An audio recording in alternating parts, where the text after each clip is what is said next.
এটার নাম কি এটা বললেন? এটা স্যার মিক্স ফ্রুট বলে আর কি। এটা মিক্স ফ্রুটস, শুনেন শুনেন, মিক্স ফ্রুটস মানে কি বলেন তো? বাংলা আমরা ভালো বুঝি না। মিক্স ফ্রুটস মানে কি? স্যার দুটো ফল আর কি। বিভিন্ন ফল, বিভিন্ন ফল মানে একাধিক ফল। এখানে একটা ফলই আছে, তার নাম কি? পেঁপে। তার সাথে কি দিয়েছেন? হাজার পরে রং, টেক্সটাইল কালার, এবং তিনটা রং এখানে দিয়েছেন। একই জিনিসের তিনটা রং। এই যে দেখেন, এটা একটা কালার, নিচে আছে লাল, থামেন, এই যে লাল একটা কালার, আর নিচে আছে, সরি আমাকে এগুলো করতেই হলো, উপায় নাই, এই যে আর একটা কালার। এগুলো হচ্ছে মিক্স ফ্রুটস নাম দিয়েছেন, তাই না? হাজার পরে রং দিয়ে মিক্স ফ্রুট। দুর্গন্ধ হয়েছে না? দেখেন তো, বসে গিয়েছে না? এগুলো দেখার জন্য দেখেছেন, দেখতে মন ভালো হয়, মেজাজ ফুরফুরে হয়, তাই না? এটা হচ্ছে কেওড়া জল। এটা শেফ কিসে দেন এটা? বিরিয়ানিতে এই জিনিস ব্যবহার করা যাবে না। আপনি শুধু মশলা যে ফ্লেভার হবে না, আপনি এটা দিতে পারবেন না, কারণ নিরাপদ খাদ্য কর্তৃপক্ষ যে খাদ্য সংযোজক বিধিমালা যেটা আছে সেটার মধ্যে এটার উল্লেখ নাই। এই কারণে আপনি খাদ্যের মধ্যে এটা দিতেই পারবেন না। আর এটা তো সিল্ড প্যাকেট, তাই না? এগুলো স্যার যে এই কন্টেইনটা আমরা বাজার থেকে কিনে নিয়ে আসি, আর সে বলে প্রতিদিন 5 লিটার 7 লিটার করে বানিয়ে দেয়। এই প্রতিদিন যে বানায়, তো সেটা ডিক্লারেশন কোথায়? বুঝি নাই আপনার কথা। এগুলো স্যার আমরা এই মিষ্টান যখন বানাই সাথে সাথে সেল করে দিই স্যার। আপনি বলেছেন এটা আমাদের, আপনার মুখের কথা, কিন্তু এটা তো আমরা বিশ্বাস করতে হলে আমাদের তো এখানে ডিক্লারেশন লাগবে, এখানে স্যার লিখে দিই। লিখে দিতে হবে। তো কবে তৈরি করলেন, কতদিন পর্যন্ত এটা খাওয়া যাবে? শেলফ লাইফ আপনিই ডিক্লেয়ার করেন, আপনি চেক করবেন যে কতদিন পর্যন্ত এটা খাওয়ার উপযোগী থাকে, তারপর আপনি শেলফ লাইফ আপনি ডিক্লেয়ার করেন। এটা তো তৈরি করতে হয়। এটা কি তৈরি করেন না কিনে নিয়ে আসেন?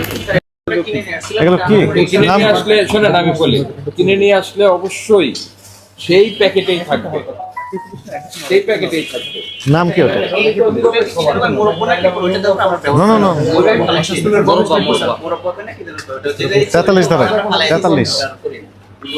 এটা স্যার আমরা ওই যে রঙিন তিনটা কালার আছে ওখানে, ইউজ করেন না, তিনটা কালার। এটাই তো বারিস্তা, আপনি তো এটা ইউজই করেন না, তো এটা রাখছেন কেন স্যার? এটার নাম কি এটা বললেন?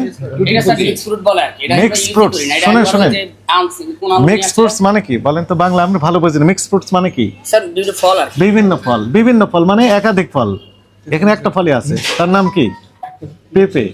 তার সাথে কি দিয়েছেন? হাজার পরে রং, টেক্সটাইল কালার, এবং তিনটা রং এখানে দিয়েছেন। একই জিনিসের তিনটা রং। এই যে দেখেন, এটা একটা কালার, নিচে আছে লাল, থামেন, এই যে লাল একটা কালার, আর নিচে আছে, সরি আমাকে এগুলো করতেই হলো, উপায় নাই, এই যে আর একটা কালার। এগুলো হচ্ছে মিক্স ফ্রুটস নাম দিয়েছেন, তাই না? হাজার পরে রং দিয়ে মিক্স ফ্রুট। দুর্গন্ধ হয়েছে না? দেখেন তো, বসে গিয়েছে না? গন্ধ পাচ্ছেন? আপনি পাচ্ছেন গন্ধ? এখন এটা কি এখন মিক্স ফ্রুটস। কি কালার ছিল এগুলি আপনি না জেনে? রোজাদার ব্যক্তিকে এগুলো খাওয়ানো যাবে? দেখার জন্য দিয়েছেন কেন? আমরা কোন এগুলো ইউজ করি না। আমি এখানকার যখন ওটা পাইছি আমরা দোকান থেকে কিনে আনছি, আনার পরে যখন আমি এটা দেখছি তখন আমি না করে দিছি। নাম দিয়েছেন মিক্স ফ্রুটস। না না, এটা হলো জেলি আমরা আনতে বলছিলাম। এটা জেলি? হ্যাঁ, মানে আমি জেলি আনতে এটা জেলি? না না, এটা জেলি না। এটা কি স্যার? এটার আমরা বলে দিলে কি জানো হয় যে পাউরুটি গুলো যে দেয়, এটা নিয়ে আসছে। আমি যেটা আনতে বলছি সেটা আনে নাই, আমাকে বাজার থেকে যেটা এনে দিয়েছে। তারপর ওটা আমি এটা গরম একদম চা, ইউজ গরম করা চা। বন্ধ করে দিয়েছি। আমরা এটা কোনো গরম চা ওটা? এটা হচ্ছে এই পেঁপে। এই জন্য আমরা ইউজ করি, আমার এটা চলেই না, এটা আমরা ইউজ করি না। ওই যে আইনা রেখে দিয়েছিলাম, জাস্ট বাজার করতেছিল। কতগুলো রং ব্যবহার করছে? 3-4 রকমের রং দিয়েছে। এটা কোনো মেনুই নাই স্যার। এটা মেনু নেই, মানে আইনে ফালাই দিয়ে দিছিল, ভাবে দিয়ে দিছি। Very sad. জাহাঙ্গীর কোনো মেনু নাই, আইটেম নাই। এই যে আছে, এই যে জুস করে খান যে, না না ওটা জুসের ব্যবহার হয় না। মিক্স ফ্রুটস এর জুস বললেন আপনি? না না, জুস আছে ওটাতে ইসে হয় রাইট না। Mix fruit sir. Right mix fruit. Dry mix fruits.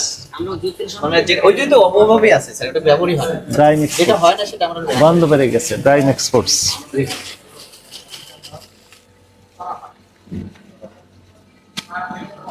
দেন আমাকে যেতে দেন। ওই দইগুলোর কি মেয়াদ আছে না নাই? হ্যাঁ হ্যাঁ, আজকে স্যার সমস্যা দেখুন স্যার, দেখুন আজকের 21 দিন, হ্যাঁ 30 দিন, ওকে। আর দেখবো না।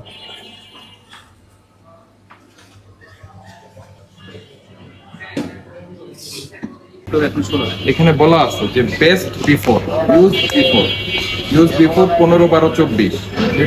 আজকে কত? 22 মার্চ 2025। 22 মার্চ 2025। এই মেয়াদোত্তীর্ণ ফুড ইনগ্রেডিয়েন্ট আপনারা এখানে রাখতে পারবেন। এগুলো দেখার জন্য দেখেছেন, দেখলে মন ভালো হয়, জি স্যার, মেজাজ ফুরফুরে হয়, তাই না? স্যার আমরাও এটা ইয়ে করে উনি রাখছে, এটা আমিও খেয়াল করে আপনি দেখেছেন কেন? দেখার জন্য। ব্যবহার হয় না তো ওইভাবে এনে রাখা হয়েছে স্যার, এই জন্য ব্যবহার জন্য রেখেছিলেন, ব্যবহার হয় না। আমরা রেখে দিয়েছি এখানে। এগুলো সব বাংলা ঘরে যেগুলো চলে না, ওগুলো যে প্রথম ফার্স্টে কিনে নিয়ে আসছে শুধু সাজিয়ে রাখছে। একটা জিনিস দেখেন, হার্শিস সিরাপ যেটা, এই হার্শিসটাই একটা কোম্পানি, তো সেটাকে আবার ম্যানুফ্যাকচার করতেছে বাংলাদেশি কোম্পানি, তাই না? আপনারা এখানে বসে বের করতে পারছেন না? সেগুলি কেন রেকটিফাই করছেন না? সেগুলি কেন বের করে আলাদা করছেন না? এটা আল্লাহ না করে প্লাস্টিকের গুঁড়াও হতে পারে, তাই না? এটা এটা মানুষকে খাওয়াই দিচ্ছে, এটার কোনো অথেন্টিক কোনো প্রডিউসার নাই, কেউ নাই। এই জিনিসটা আপনি খাবারে ব্যবহার করতে পারবেন না। হয় আপনি নিজে তৈরি করবেন, আপনি প্রডিউসার, আপনি নারকেল কোরান, আপনি ওটার দুধ বের করে নেন, তারপরে ওটাকে ড্রাই করেন, তারপরে ব্যবহার করেন, নো প্রবলেম, লাইবিলিটি আপনার। কিন্তু আপনি যখন বাইরে থেকে আনবেন তখন এটা ডিক্লারেশন লাগবে, এটা কে কিভাবে তৈরি করলো। আপনার ফুড ইনগ্রেডিয়েন্ট সবগুলি হচ্ছে মেয়াদের মধ্যে থাকতে হবে। মেয়াদ পার হয়ে গেছে, এটাকে ডেস্ট্রয় করে ডিসকার্ড করে ফেলতে হবে। ভোক্তা ওটা দেখেই খাবে, বুঝতে পেরেছেন? এটা আর এই ধরনের জিনিস যেগুলির মধ্যে, এটাও থার্ড পার্টি, আপনি কিনে নিয়ে আসছেন, তার কোনো ডিক্লারেশন নাই, কি কালার ব্যবহার করেছে, কবে করেছে, কতদিন খাওয়া যাবে, কিচ্ছু নাই, সেটা আপনি রেখে দিয়েছেন। আপনার যে ফ্রিজে কাঁচা মাংস ছিল সেখানে আপনার দইও ছিল, যে দই আপনি সালাদে ব্যবহার করতে পারেন, সেই দই আপনি এই ধরনের ড্রিঙ্ক তৈরি করতে ব্যবহার করতে পারেন, সেটি কাঁচা মাংসের সঙ্গে সংরক্ষণ করা যাবে না। ঠিক আছে, এখানে কেওড়া কিছুই নাই, এটা কেমিক্যাল লেখা আছে। এটা শুধু কেমিক্যাল আছে। আমরা যখন এই প্রতিষ্ঠানগুলি ভিজিট করি তখন তারা বলে যে এটা আমরা তো বিভিন্ন ধর্মীয় অনুষ্ঠানে ছেটানোর জন্য দিই, আমরা তো কোথাও বলে দেইনি যে এটা খাবারে ব্যবহার করা যাবে। এখানে কোনো ব্যবহার বিধি আমরা বলে দেইনি যে খাবারে ব্যবহার করবেন। 2 ফোঁটা 3 ফোঁটা, মাংসে 2 ফোঁটা, বিরিয়ানিতে 5 ফোঁটা আমরা কোথাও বলে দিছি? তাহলে আপনি আমি যে খাবারে ব্যবহার করবে না কি করবে না, ইঁদুর মারার জন্য বিষ যদি বাজারে বিক্রি করি, সেটা খেয়ে যদি কেউ মারা যায়, সেটা লাইবিলিটি তো আমি নিব না, মানে সেটা তো কোম্পানি নিবে না। একই কথা এখানেও খাতে, যে সে তো কেওড়া জল তৈরি করছে হচ্ছে অন্য পারপাস, এটাকে আপনি খাবারে কেন দিবেন? এখন আমরা যে জিনিসগুলি পেলাম, এটি ভোক্তা অধিকার সংরক্ষণ আইনের 42, 43 এবং 45 ধারার লঙ্ঘন। এই 3টা ধারায় আপনাকে 2 লক্ষ টাকা পর্যন্ত অর্থদণ্ড করা যায়। এখন বলেন আপনি কতদিনের মধ্যে এটা শুদ্ধ যাবেন, নাকি আমরা এটাকে বন্ধ রাখবো? স্যার এখন আমরা তো অনেক কিছু না জানি না, আসলে এগুলো করেছি, নেক্সট টাইম থেকে যদি পান ভালোভাবে ফাইন্ড আউট করি। কত মাইল করে দেখি। সতর্কতা না করে নেক্সট টাইমে করলে একদম সর্বোচ্চ দণ্ড। স্যার সর্বোচ্চ ডাবল দণ্ড করলাম, যা কিছু আছে আজকে এখনই সব ফেলে দিচ্ছি। যেমন স্যার এই জিনিসটা আমার এখানে মেনুই নেই, এই জিনিসটা উনি যে নিয়ে আসছে টেপ দিয়ে গেছে, ঠিক আছে, তার চাকরি করে দিয়েছে, আমিও খেলবো, এটাতে গেট আছে। মিক্স আচ্ছা, এটা স্বাক্ষর করেন আপনি। মিক্স ফ্রুটস দেখতেও তো ভালো লাগে, জি স্যার, ওই যে তাই না? দেখতে স্যার এগুলো বাজার স্যার, আমরা এগুলো বানাই। বিভিন্ন কালার দেখতেই ভালো ভাই লাগে। সবচেয়ে বড় কথা হচ্ছে, আপনি মানুষকে যদি ভালো জিনিস খাওয়াইতে চান, আপনি নিজে তৈরি করবেন, আর এই মেয়াদ উত্তীর্ণ জিনিসপত্র এগুলি সব আপনারা চেক করবেন, ঠিক আছে? আজকে আমরা আপনার এখানে যেটা পেলাম, আমরা 3টা ধারা আপনাকে সতর্কতামূলক 30,000 টাকা ফাইন করছি, এবং আপনার এই প্রতিষ্ঠানটা আমাদের নজরদারির মধ্যে থাকবে। আমরা এর পরবর্তী ভিজিটে এসে কাছাকাছিও কোনো কিছু যদি পাওয়া যায়, আপনারা যদি এগুলি কারেকশনের কোনো উদ্যোগ না নেন, সেক্ষেত্রে আপনার এই প্রতিষ্ঠান বন্ধ রাখতে আমরা বাধ্য হবো।